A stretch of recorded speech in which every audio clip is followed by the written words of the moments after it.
सद्गुरुदेव भगवान की जय। श्री गीता जी के 14वें अध्याय का महात्म्य। वसुदेव सुतम देवम कंस चाणूरमर्दनम देवकी परमानंदम कृष्णम वंदे जगद्गुरुम। 14वें अध्याय का महात्म्य बतलाते हुए श्री महादेव जी कहते हैं, हे प्रिय, अब मैं संसार बंधन से छुटकारा पाने के लिए 14वें अध्याय का महात्म्य बतलाता हूँ। तुम ध्यान देकर सुनो।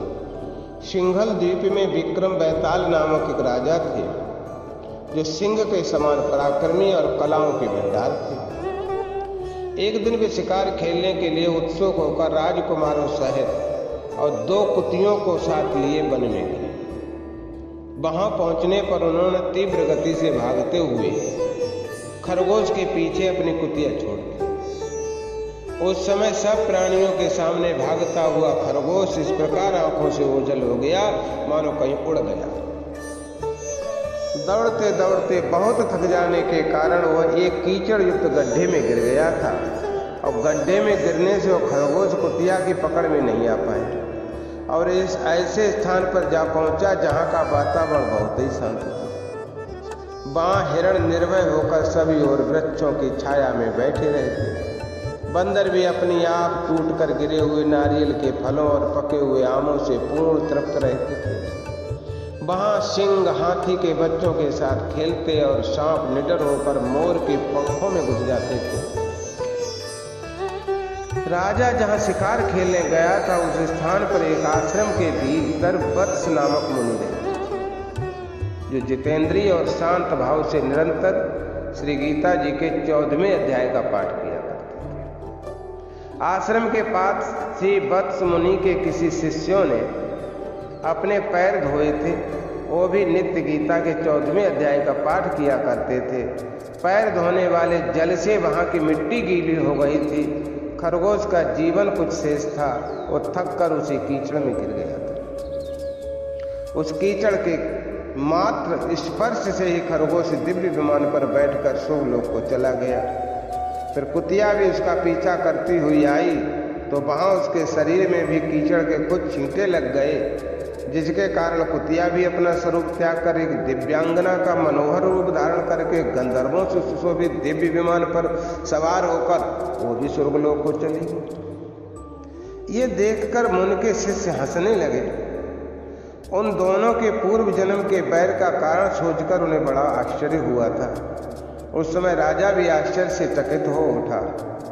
आश्चर्यचकित हो राजा ने पूछा, विप्रवर, नीच योनि में पड़े हुए दोनों कुतिया और खरगोश ज्ञानहीन होते हुए भी जो स्वर्ग में चले गए, इसका कारण क्या है? इसकी कथा सुनाइए। एक शिष्य ने कहा, राजन, इस वन में एक ऋषि रहते हैं, वत्स, बड़े ही जितेंद्रिय महात्मा हैं। गीता के 14वें अध्याय का सदा जप किया करते हैं। मैं उन्हीं का शिष्य। मैंने भी ब्रह्म विद्या में विशेषता प्राप्त की है। गुरु जी की ही भांति मैं भी 14वें अध्याय का प्रतिदिन जप करता हूँ। मेरे पैर धोने के जल के स्पर्श होने के कारण खरगोश को कुतिया के साथ स्वर्गलोक की प्राप्ति हुई है। अब मैं अपने हंसने का कारण बतलाता हूँ, सुनो। महाराष्ट्र में एक प्रत्युदक नामक महान नगर है। वहां केशव नामक एक ब्राह्मण रहता था, जो कि मनुष्यों में कपटी स्वभाव का था। उसकी पत्नी का नाम विलोभना था। विलोभना स्वच्छंद विहार करने वाली एक स्त्री थी। एक दिन क्रोध में आकर जन्म भर की दुश्मनी को याद करके ब्राह्मण ने अपनी स्त्री का वध कर डाला और उसी पाप से उसको खरगोश की योनि में जन्म मिला। ब्राह्मणी भी अपने पाप के कारण कुतिया योनि को प्राप्त हुई। सो हे राजन, 14वें अध्याय के पाठ करने के कारण ही ऐसा संभव हो सका कि इन दोनों का उद्धार हो।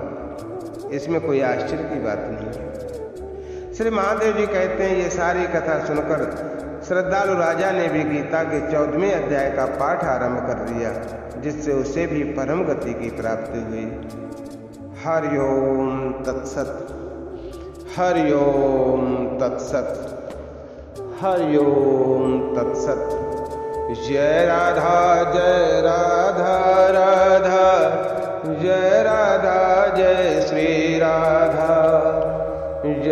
कृष्ण कृष्ण जय कृष्ण जय श्री कृष्ण। जय राधा राधा जय राधा जय श्री राधा। जय कृष्ण कृष्ण जय कृष्ण जय श्री कृष्ण। जय राधे राधे जय राधे जय श्री राधे। जय राधे राधे जय राधे जय श्री राधे। सद्गुरुदेव भगवान